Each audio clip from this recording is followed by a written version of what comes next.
CR, as it's known, causing some tension within the Republican Party. Senators Ted Cruz, Mike Lee, and Marco Rubio pushing their conservative colleagues in the House into a corner, urging them to risk a government shutdown over Obamacare. And now that House lawmakers are pursuing that very strategy, Speaker Boehner is challenging Senate Republicans to get the job done. Up the cost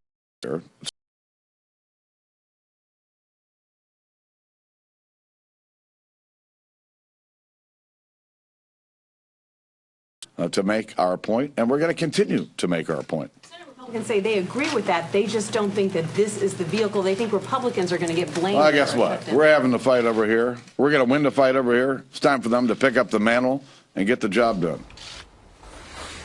Monica Crowley joins us, Fox News contributor, author of What the Bleep Just Happened, The Happy Warrior's Guide to the Great American Comeback. Charlie Hurt joins us. He's a columnist for the Washington Times. Good to see you both. Monica, I looked at 3 different polls today.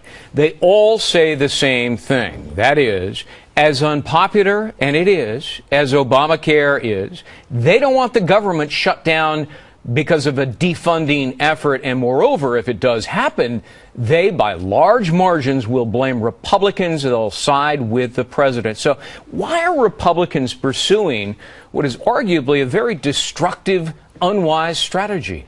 Well, I would disagree with that, Greg. Actually, when you look at polling, and this has been increasingly true over the last 3 years since Obamacare was passed, the American people hate this thing, and upwards of about 60% would like to see it repealed either in its entirety or in part. They just don't want the government shut down over it. Now, look, the strategy by the Republicans is not a government shutdown at all. There's nobody on the Republican side saying that we are interested in shutting down the government. That is absolutely not true. What they are saying is, here's a bill that funds every other aspect of the government except for this job-killing machine known as socialized medicine, known as Obamacare. Now, they will send it to the Senate. Harry Reid will either kill it outright. But what the Republicans are saying is, look, we want to have a vote on this. We want to force a vote and force the Democrats to either support the grossly unpopular law known as Obamacare, or kill their signature legislation, which we know is not going to happen. But even if you don't get the full defunding, which looks highly unlikely, I grant you that, Greg, but even if you don't get that, then you can leverage that into at least a year-long delay, which, by the way, the Democrats would like to see. Well, and I think that may be where it's heading, because this is what Harry Reid, the majority leader, said. Take a listen. Any bill that defunds Obamacare is dead. It's a waste of time, as I've said before. In fact, I told the Speaker that last week. I'm disappointed that he's decided, from what I've heard, that he's going to move forward with a full knowledge that it's a futile effort. They're simply postponing the inevitable choice they must face: pass a clean bill to fund the government or shut it down. Charlie, where's the upside for Republicans to chase this, and isn't there an enormous downside if indeed, in the end, the government shuts down?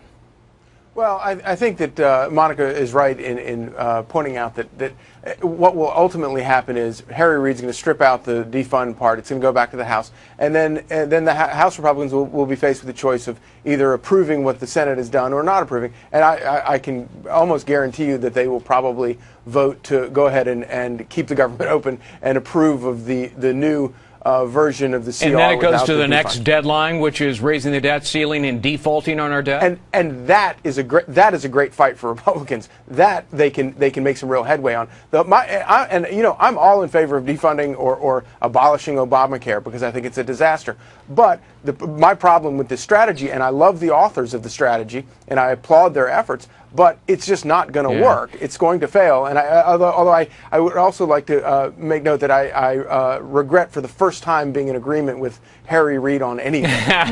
You know, Monica, I mean, it's sort of, Boehner didn't want to go this way. So it sort of smacks of political mummery, a group of conservatives who may be held hostage by some Tea Party constituents and other conservatives decided to go this route so that they can later go back to their communities and say, hey, I tried. I really tried. No, we have the vote. Greg, look, we have the American people on our side here. This is not just some rogue band of conservatives who are looking to shut down the government or do something nefarious. We have over 50%, 50 to 60% of the American people who are with them on this issue. This is a gimme on this. Now, yes, we have a corrupt media that's going to spin this, that the Republicans want to shut down the government and that they will be responsible. But you don't surrender the nation to socialized medicine just because you think that you can't win the PR battle. You go out there, you drive a stake in the ground. This is what you fight for. This is a job-killing machine. It's going to change the very nature of America, Americans'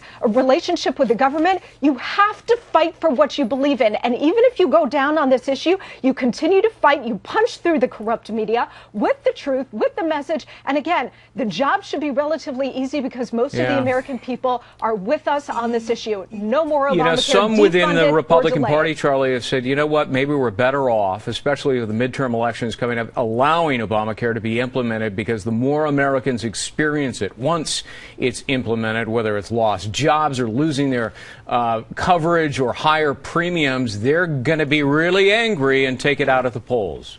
Yeah, and I agree completely with everything Monica said about the importance of fighting for this stuff. But the fact remains, this is a political fight. As it stands now, under the constitutional system, the government is going to support keeping Obamacare around until we change the government. And the way we change the government is through elections. Right. And so if this ploy that they're doing right now helps sell that case, then that's a step in the right direction. Remember, Charlie, in 2010, going into that election, conservatives, Republicans, they fought over Obamacare. They didn't just surrender to it, and they won in 2010. Right. So do it this time, too.